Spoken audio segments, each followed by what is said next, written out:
Amigos de Expreso de la Razón, bienvenidos a un nuevo episodio de Tertulia, este podcast, este encuentro en el que usted sabe dialogamos sobre los temas más importantes que influyen en la vida pública de nuestro estado, de nuestro país, en fin, de nuestras comunidades. Hoy va a ser uno de esos programas en los que precisamente charlamos, dialogamos pues sobre asuntos muy relevantes en los últimos días. Bueno, primero presento a mis compañeros como siempre. A mi derecha, Mario Flores. Bienvenido, Miguel, Mario. Un gusto estar aquí contigo, Bienvenido Pedro. de regreso. No, de regreso. Feliz 2025 a todos. Gracias por estar aquí. Esperemos que pueda ser un programa agradable para todos nuestros televidentes. Y a mi izquierda, Pedro Alfonso García. Mario, un gusto coincidir de nuevo, ya después de una larga ausencia. Ah, sí, pues las vacaciones y este frío también no nos deja. Sí, deberían valorar eso. Bueno, hoy no hace tanto frío, pero bueno, aquí estamos al pie del cañón. Y estamos aquí para conversar sobre, yo creo que el gran tema, el tema de temas, no solo en Tamaulipas, no solo en México, sino incluso yo diría en todo el mundo, que es la asunción al poder por segunda vez de Donald Trump, lo cual desde luego creo yo implica un antes y un después en las relaciones políticas, sociales y económicas, insisto, de todo el mundo. Vamos a ir un poco de lo general y luego vamos a ir hablando tema por tema de cómo impacta esto a México y a Tamaulipas, pero una reflexión general de qué significa este regreso de Donald Trump al poder, Mario. Pues mira, Miguel, Pedro, tertulianos, híjole, es una situación bien compleja porque al parecer el discurso de Donald Trump en su primer presidencia como el 45º presidente de Estados Unidos fue un discurso muy nacionalista, lo logramos ver. Regresar todo a Estados Unidos, regresar las cadenas productivas, regresar los empleos, y cambiar los intercambios comerciales, los déficits comerciales con otros países y demás. Pero vemos que en esta 47 presidencia de Estados Unidos, que es el segundo término de Donald Trump al mando del país más poderoso del mundo, vemos un discurso un poco más expansionista. Ha empezado a hablar acerca de tomar el canal de Panamá, que es un canal soberano, está dentro del territorio de Panamá, de un país soberano, independiente de Estados Unidos. Panamá no es una colonia, ya se acabó el convenio que tenían hace 100 años por la construcción del canal, pero bueno, quiere tomar alguna medida unilateral. Vemos el cambio de la política en cuanto a lo que está diciendo Groenlandia, que es un paso estratégico para Estados Unidos. Vemos que a su vicepresidente habla que es un tema también de minerales y demás, o sea, también es un tema geopolítico que les conviene. También por el deshielo del Ártico ha habido muchas nuevas rutas marítimas respecto a toda la comercialización que sucede en esos mares, en el océano del norte, por lo que lo ven como un punto estratégico. Nada más que pues Groenlandia pertenece a Dinamarca desde hace ya más de 200 años, por lo que también es una situación que se mete con un país. Está hablando temas de aranceles con México y Canadá, que somos sus principales socios comerciales, y quiere hacer Canadá el Estado 51 de Estados Unidos, por lo que realmente entre esto y muchas cosas más que hablaremos de la migración, declarar terroristas a los carteles en México, a los cárteles en México y demás, lo que pasa en Ucrania, lo que pasa en Medio Oriente, que ahorita hablaremos de todos esos temas. Vemos que es un Trump revolucionado con una estrategia expansionista y no nada más nacionalista. ¿Tú cómo lo ves, Pedro? Quisiera partir nada más iniciando mi participación diciendo que a ver, Estados Unidos sigue siendo el país hegemónico en el mundo, sigue siendo la gran potencia mundial, pero ha ido perdiendo esa hegemonía. Sí. Más allá de que tenga un debilitamiento como economía, que sí ha padecido principalmente los estragos del 2008, de la pandemia, etc., otros países han crecido. A ver, el caso de China es un país que está revolucionando la industria, lo vemos en todos los aspectos. El aumento de la presencia geopolítica de Rusia, un país hasta el momento controlado en sus rutas comerciales principalmente. La acción de Ucrania evidentemente es un arrebato ruso por querer controlar una región específica del mundo. Son cosas que han prendido los focos rojos de Estados Unidos de la posguerra fría, por decirlo. El gobierno de Donald Trump es un intento de la maquinaria estadounidense de recuperar los espacios perdidos. Sin embargo, Estados Unidos sigue siendo el país más importante del mundo, sigue siendo el que controla la producción mundial. y sigue siendo la fuerza militar más fuerte de todo el planeta. Entonces, quería subrayar mucho eso porque a partir de eso se puede propiciar un análisis sobre qué va a hacer con Donald Trump. Claro. Y ya vamos a ir más adelante, como decía Mario, a los temas por temas, pero siguiendo un poco en lo internacional, ¿no les parece también que la llegada, el regreso de Donald Trump a la presidencia de Estados Unidos viene acompañado de una ola que desde mi punto de vista personal me parece preocupante? Que es un viraje claro de estas potencias hacia una derecha extrema, diría yo, nacionalismo rayando en el fascismo. Donald Trump está, tú lo has dicho bien, con claras objetivos expansionistas, ¿no? Está lo del Golfo de América, que bueno, a lo mejor es anecdótico, pero es un poco simbólico respecto a la visión que tiene del mundo. Vimos en su asunción a Milei, a la presidenta italiana. Es decir, hay un sector importante que se está alineando en torno a estas ideologías. A mí me gusta siempre hacer esta pregunta. ¿Ven ese riesgo de que surja un representante de estas fuerzas en México y pudiera hacer ruido? Definitivamente. Mira, en el panorama político nacional hace falta el esquema que representa pues, Pedro Abascal en España, Donald Trump en Estados Unidos, Javier Milei en Argentina, Giorgia Meloni en Italia, y Marine Le Pen en Francia, etcétera. Entonces, todos estos líderes representan un movimiento en una batalla cultural de derecha, hablando de un poco más de proteccionismo, un poco más de conservadurismo, en cuanto a derechos sociales, más conservadores, ya no tanto la cultura woke como se venía haciendo. Veamos simplemente las declaraciones de uno de los hombres más ricos del mundo, como Mark Zuckerberg, diciendo que las políticas de Facebook van a cambiar, hacerlo más controlado respecto al tema woke. Entonces, por muchas cosas en cuanto a lo social y en lo cultural, vemos que se están agrupando la ideología de derecha, ¿verdad? Como en el pasado lo hicieron los líderes de izquierda. Hubo un momento hace varios años aquí en América Latina que la mayoría de los países de América Latina estaban gobernados por la izquierda, pero vemos un viraje en el mundo donde se están dando cuenta que los gobiernos de izquierda no están resolviendo ciertas problemáticas, pero también donde han gobernado la derecha tampoco han resuelto ciertas problemáticas, por lo que la gente en las diferentes naciones está desechando los malos gobiernos, en lugar, no solo no están teniendo paciencia con los proyectos a largo plazo, sino están tomando de tajo y están cortando estas, ya sean izquierda muy izquierda y derecha muy izquierda, los están desechando porque el gobierno no está resolviendo, la política internacional no está resolviendo los problemas sociales de las personas en el mundo. Y sumo un factor ahí que también fue muy notable en la toma de protesta de Trump, la presencia hegemónica y estelar de los gigantes de las redes sociales, de los gigantes tecnológicos, ¿no? Mark Zuckerberg, el Amazon, Jeff Bezos, ni hablar de Elon Musk, su polémico saludo que, pues si no parece un saludo nazi. Fascista. Exactamente.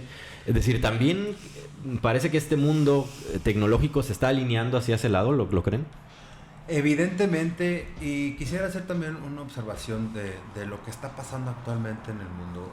Incluso hasta la misma 4T se explica con esto que les voy a mencionar, y es todo lo que estamos viendo en esta pantalla de lo que es el mundo actual.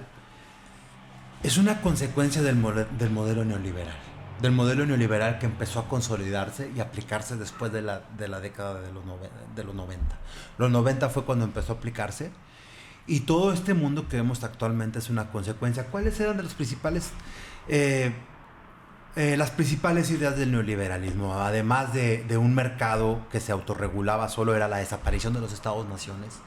Durante mucho tiempo se vendió esa idea que curiosamente surge del pensamiento socialista, pero luego los neoliberales lo acoplan a que sí, ya no existen los estados-naciones, ahora todo es un mercado global. Y a ese extremo se fueron todos los países. Pero ¿qué pasó?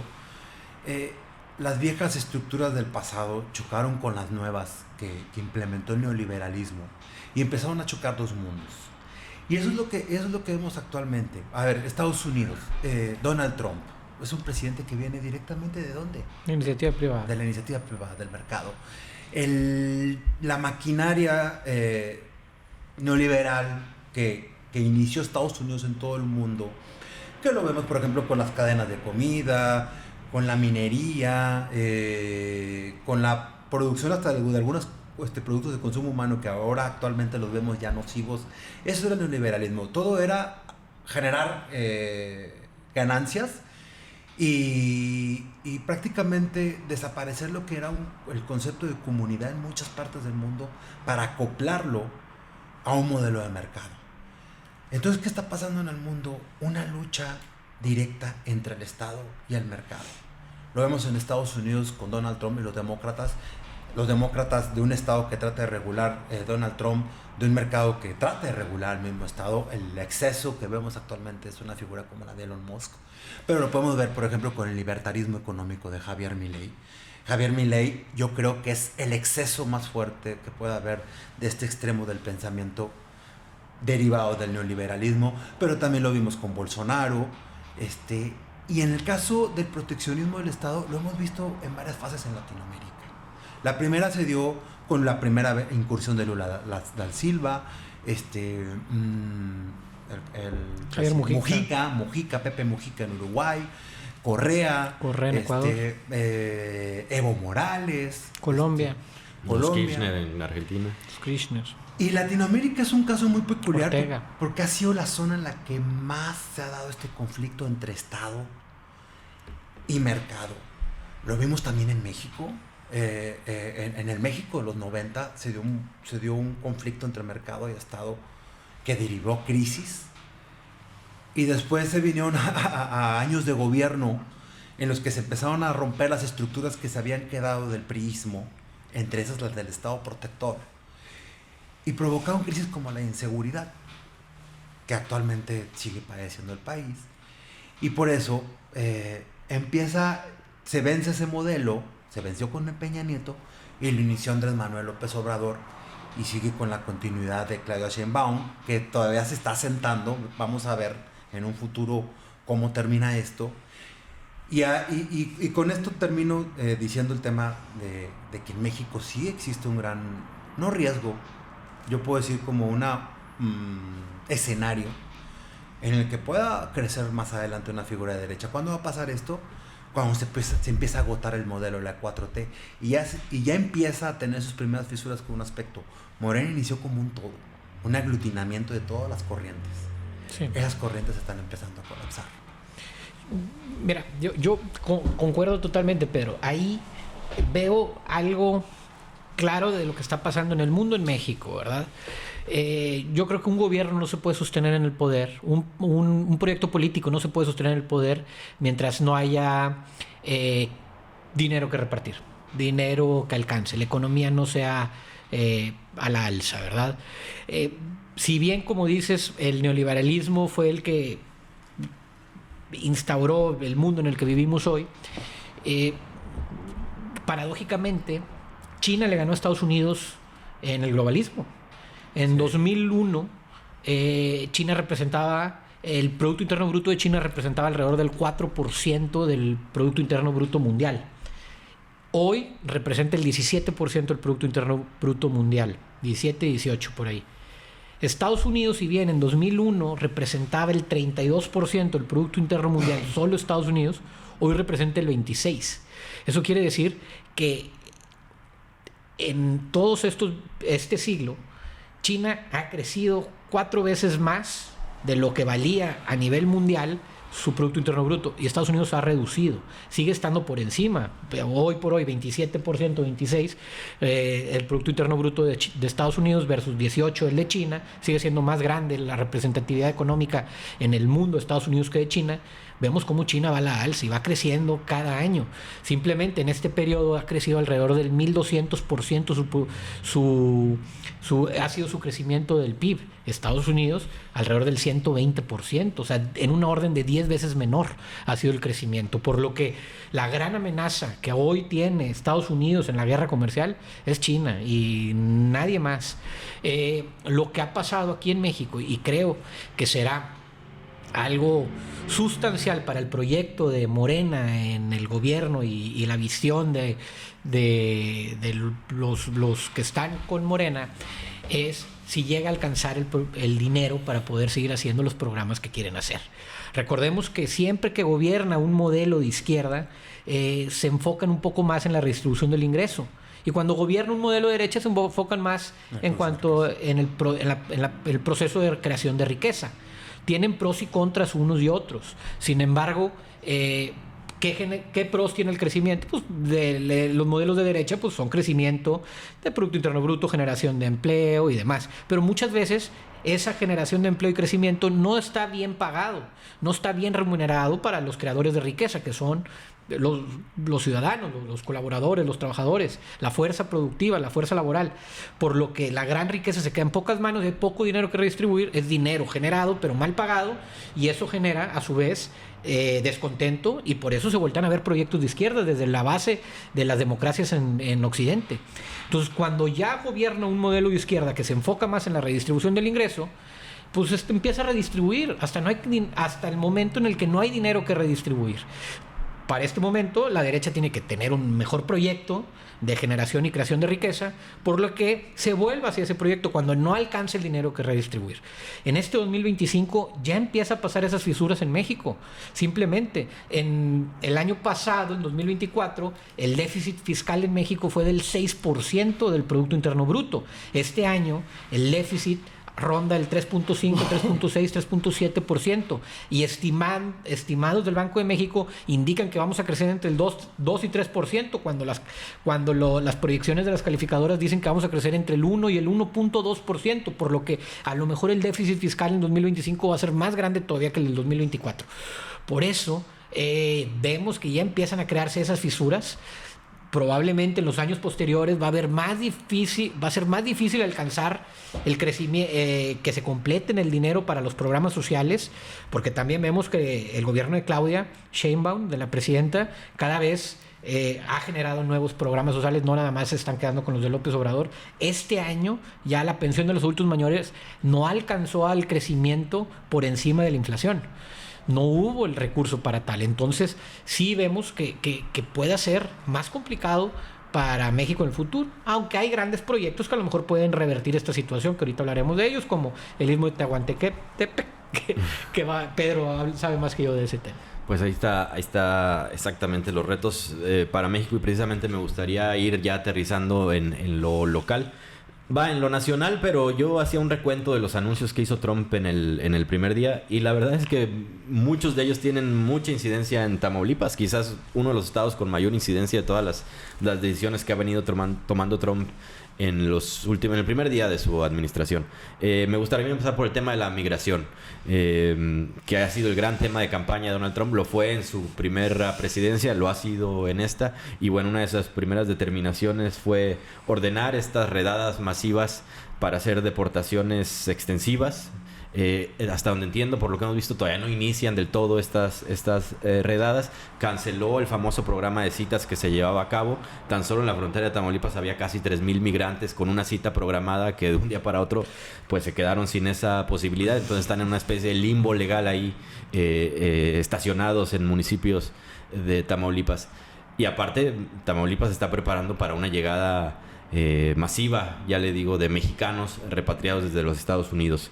¿Qué tan grave es esta amenaza de deportaciones, de crisis migratoria? Me preocupa más que la deportación masiva de mexicanos, que yo la veo un poco difícil en muchos aspectos, principalmente en el legal.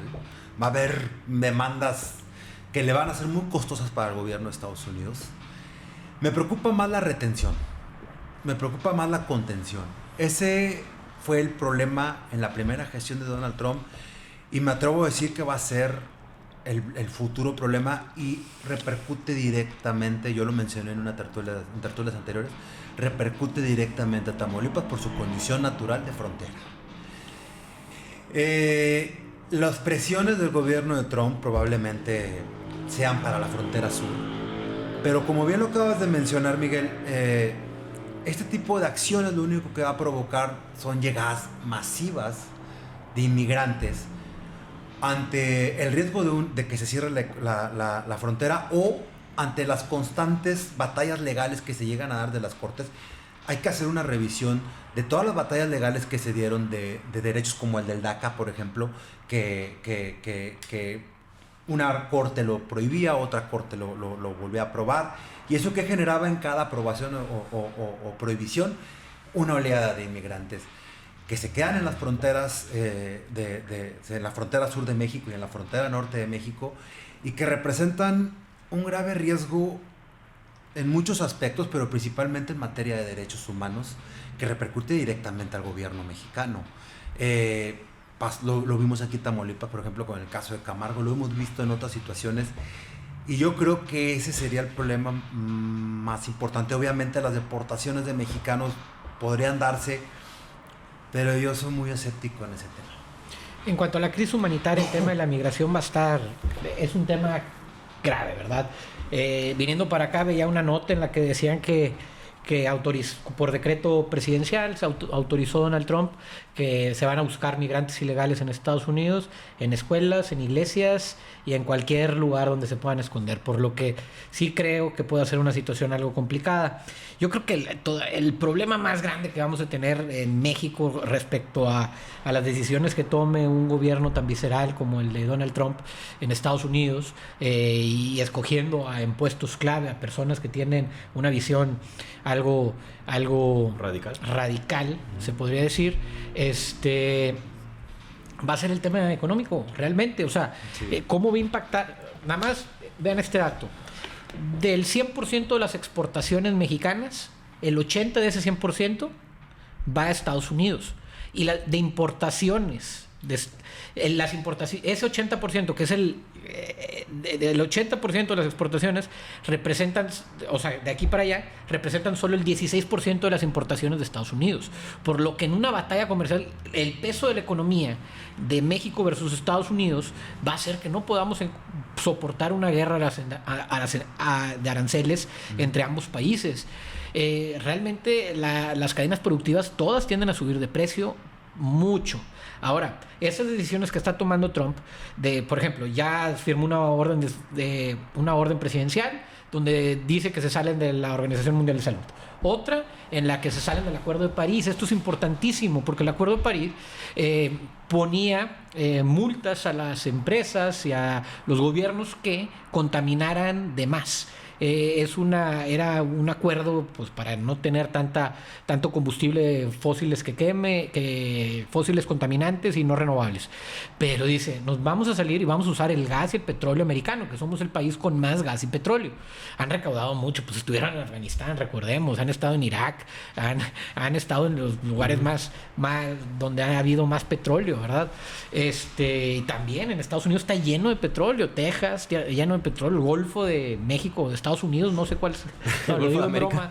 Broma, pero el Golfo de México está lleno de petróleo también, el cual están extrayendo. Allá usan el gas no convencional, allá usan fracking por definir todos los días, algo que no es común aquí en México. La misma región de la cuenca de Burgos que de este lado está la han extraído, no tienes una idea. Bueno, sí tienes una idea porque vino Yolanda hace poquito, ¿verdad?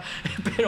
Pero realmente ese tema va a ser clave. Ahora, pelearse, porque también ya se está peleando con la Unión Europea, con Canadá, con México, que son aliados, pues a lo mejor sí va a estar, ya veremos qué va a pasar, ¿verdad? Porque Estados Unidos tiene un problema social, cultural y de salud muy fuerte interno. Vamos a ver qué va a pasar.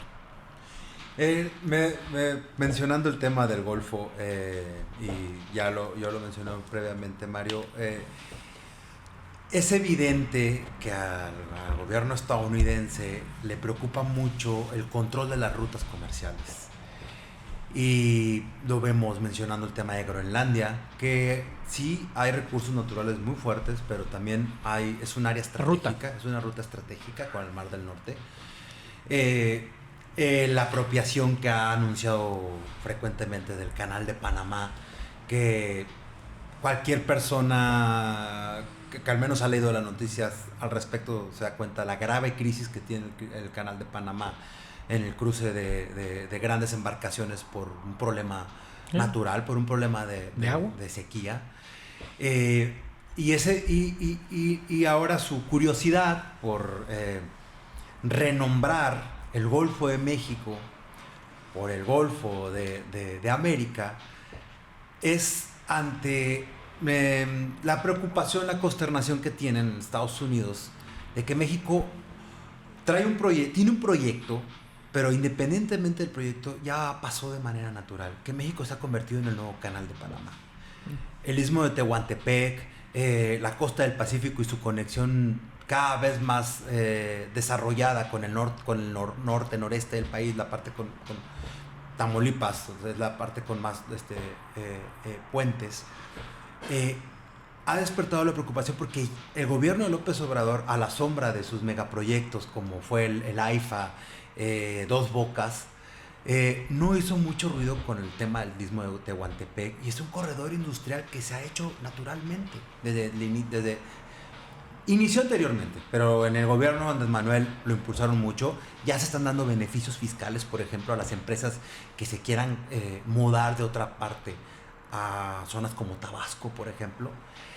Y el crecimiento de ese proyecto y todo la importancia comercial que va a ir sumando en los próximos años, ya va despertando esa curiosidad de que, o sea, te vas a mover por el Golfo de México. Bueno, no, es el Golfo de América. Es una manera en la que Estados Unidos empieza a delimitar cuáles son sus espacios, y yo creo que va más o menos por ahí la intención de Donald Trump.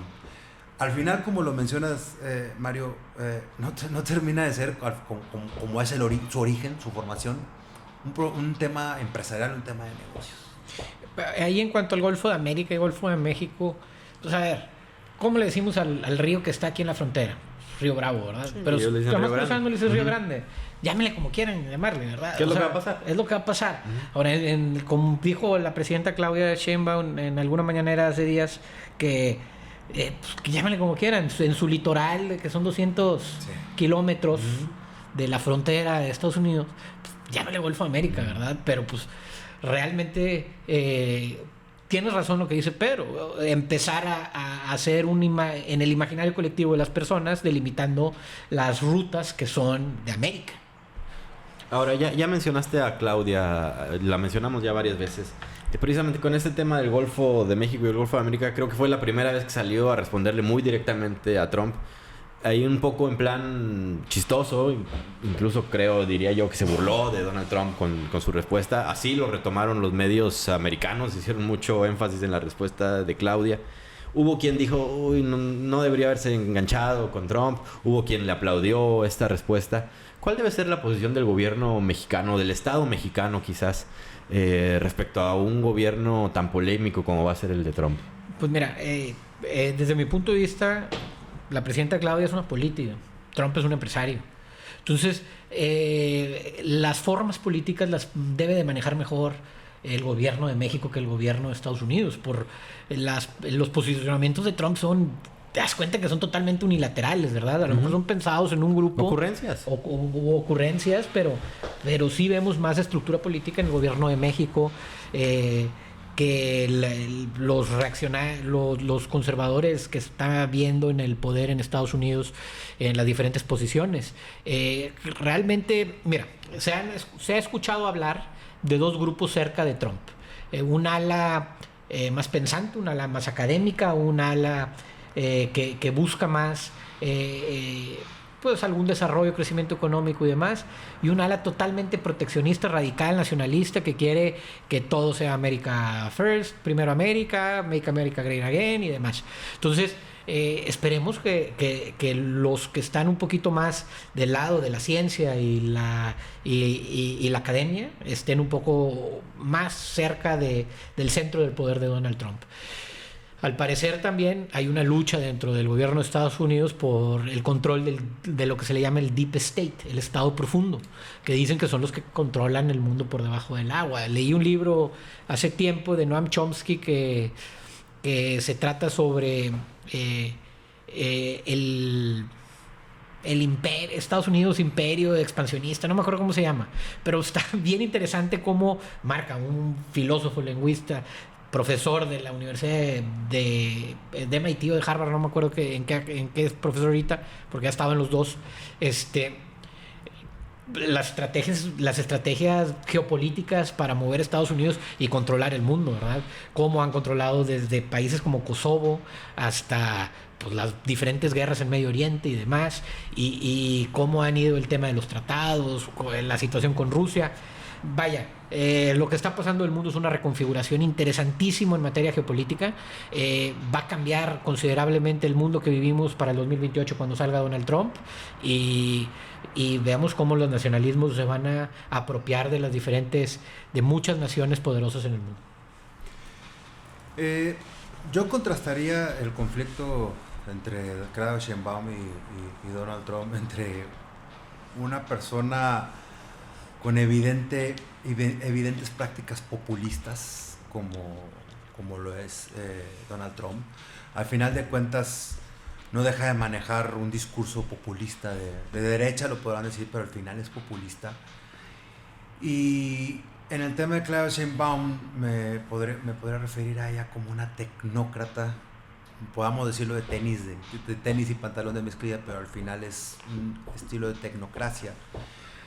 Y va a ser una relación que tal vez en lo mediático va a dar mucho que hablar. Va a dar mucho que hablar, pero en la practicidad no considero que México y Estados Unidos lleguen a un conflicto muy fuerte, porque al final de cuentas el populismo de Donald Trump y la tecnocracia de Claudia Sheinbaum se encierra en el pragmatismo, y yo creo que al final van a tener roces. ¿Mande? Convergen en lo económico. Sí, roces ideológicos, pero son muchos los intereses económicos que hay entre México y Estados Unidos para que se dé una ruptura como la que vaticina la oposición principalmente. Pensando justo en la respuesta de México como país, el Estado mexicano que podría llamarse a estos embates primeros de Donald Trump, hay un tema que me parece que sí ha dividido las aguas en el país.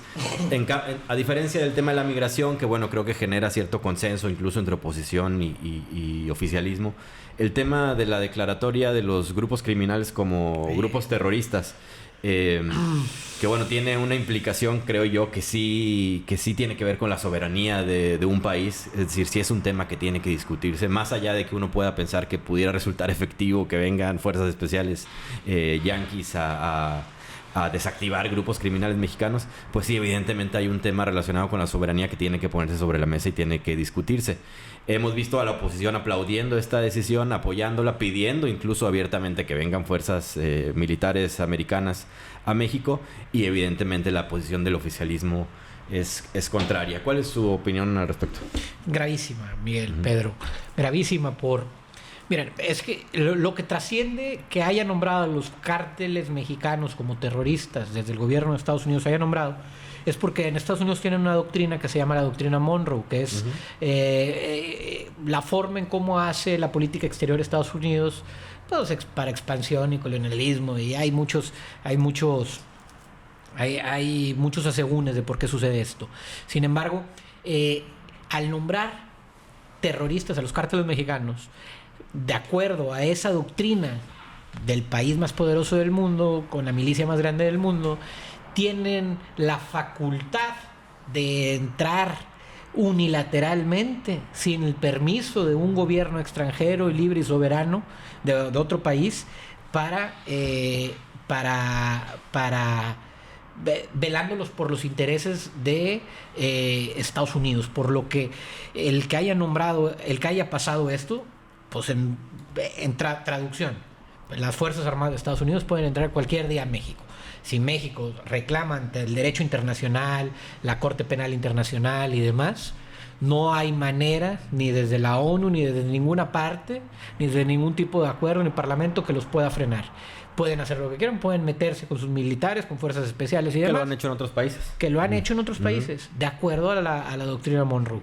Por lo que imagínate que empecemos a tener milicia americana. Si resuelve el problema del narcotráfico, pues bueno, a lo mejor de la sangre que hay aquí en México. Pero bueno, vemos que es un problema más profundo que engloba a Estados Unidos el tema de la seguridad. Gran parte de las armas que hay en México son de Estados Unidos y cruzan de manera ilegal. 9 de cada 10. 70. 70% de los decomisos prácticamente. De los decomisos. Y el 9 de cada 10 armas entran de Estados Unidos. Por lo que, pues tenemos problemas de sangre, pero también por las grandes cantidades de armamento que viene de Estados Unidos de manera ilegal. Que ellos no frenan como tampoco se frena la droga que se va para allá. Entonces, yo quisiera abonar a eso que acabas de mencionar, Mario, porque era parte de lo que quería mencionar.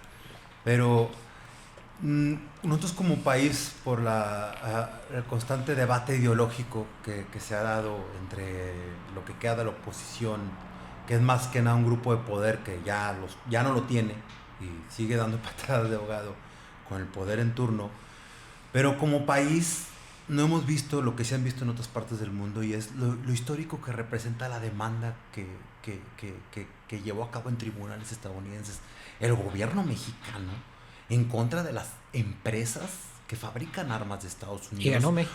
Con conocimiento de causa, porque en sus decomisos, en el inventario de todas las armas que tienen, que le han asegurado a la delincuencia organizada, tienen su origen. Número de serie. No todas las armas que cruzan de Estados Unidos, el número de serie ha sido eliminado. Han dado, por ejemplo, había un reportaje súper completo en el New York Times, que lo publicaron en 2012, pero sigue dando eco, de cómo las armas, cuando empezó el tema de David Holder en Estados Unidos y el Fast and Furious, de cómo un arma que decomisaron en Jalisco, su punto de venta había sido en una tienda de Houston, Texas. Es curioso ver cómo el Estado mexicano de todas formas tiene los suficientes elementos para contrarrestar esa declaratoria de Estados Unidos. ¿Qué es lo que sí? ¿Qué es lo que podría seguir? A ver, ya te pusimos una demanda en tus tribunales. Vámonos a la Corte Interamericana. Vámonos a otras instancias. No sería muy bien para Estados Unidos, incluso para un gobierno como Donald Trump, que empezara a tener restricciones por su parte, por el hecho de venderle armas a los grupos que ellos mismos acaban de considerar como terroristas. Va a ser un debate, por eso menciono la relación entre Trump y Claudia, México-Estados Unidos, va a ir más allá de lo que vamos a ver en esto y se va a reducir a lo comercial. Ahora, lo que sí es evidente es que este tema, particularmente de los grupos delictivos declarados como terroristas, me parece a mí que sí retrata nuevamente la pequeñez de la oposición mexicana, ¿no? Es decir, muestra de manera muy clara la crisis de identidad por la que atraviesan, ¿no? Tratando de sumarse a cualquier causa que les parezca que les va a permitir golpear al gobierno, sin darse cuenta que evidentemente lo que están haciendo es aplaudir pues una violación de la soberanía nacional, ¿no? Ni más ni menos. Definitivamente. Lo vimos desde que el año pasado o antepasado se estaban sumando a Vox, desde el PAN y demás. Mira, creo que le falta tanta identidad a la oposición en México. Creo que ya no existe la oposición en México. Realmente estamos llegando a un momento en la política nacional donde estamos entrando a los momentos del partido único hegemónico, antes PRI, hoy Morena, que es el partido hegemónico, por lo que ahora creo que la estrategia de tanto de la oposición como el partido en el poder va a ser diferente en materia política, hablando tantito de política nacional. Si bien entre el 2018 y 2024 y antes de ganar la presidencia Andrés Manuel López Obrador, la estrategia fue agrupar como los malos y los buenos. Morena bueno, o todo lo que es PRI, PAN, PRD es malo.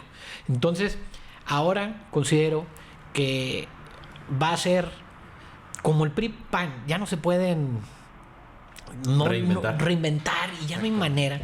Creo que va a salir un partido nuevo, que ahí van a estar las mismas personas y es lo mismo, ¿verdad? Que todos se van de un lado a otro entre todos, incluidos los de Morena, o sea, todos. Pero va a haber un partido nuevo, que ese partido nuevo va a ser difícil que se consolide. ¿Por qué? Porque pues, la política es un negocio. Existen los presidentes de los partidos a nivel nacional, pues controlan. El PAN tiene presupuesto de tantos 500, 600, 800 millones de pesos. El PRI tiene alrededor de 400, 500 millones de pesos. Pues para los líderes de los partidos pues es un negocio que se reparte en ese presupuesto y no van a dejar morir tan fácil esos partidos que realmente ya no tienen trascendencia ni influencian a la sociedad mexicana. Por lo que ahora creo que desde la estrategia, desde el poder, va a ser la división. Que el pasado no termine de morir y lo nuevo no termine de nacer, para poder así seguir ganando todas las posiciones en el Congreso Federal y en el Senado, en las gobernaturas y demás.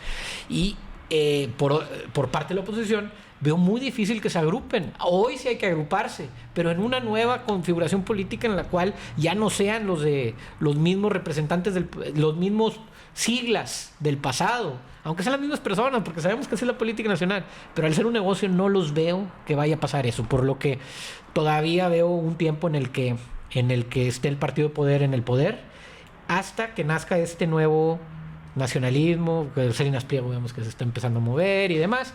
Entonces, hasta que nazca ese nuevo Milei, ese Trump, aquí, un personaje. Ese personaje, un Kurdogan, etcétera.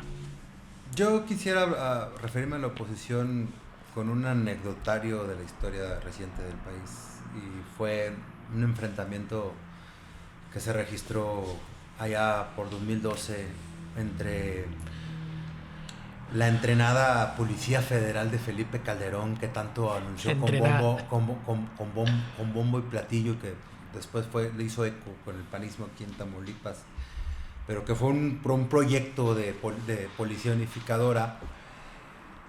Sus elementos balearon, hirieron, y creo que recuerdo que no sé si hubo heridos o hubo muertos, pero fue un enfrentamiento directo entre marinos y Policía Federal.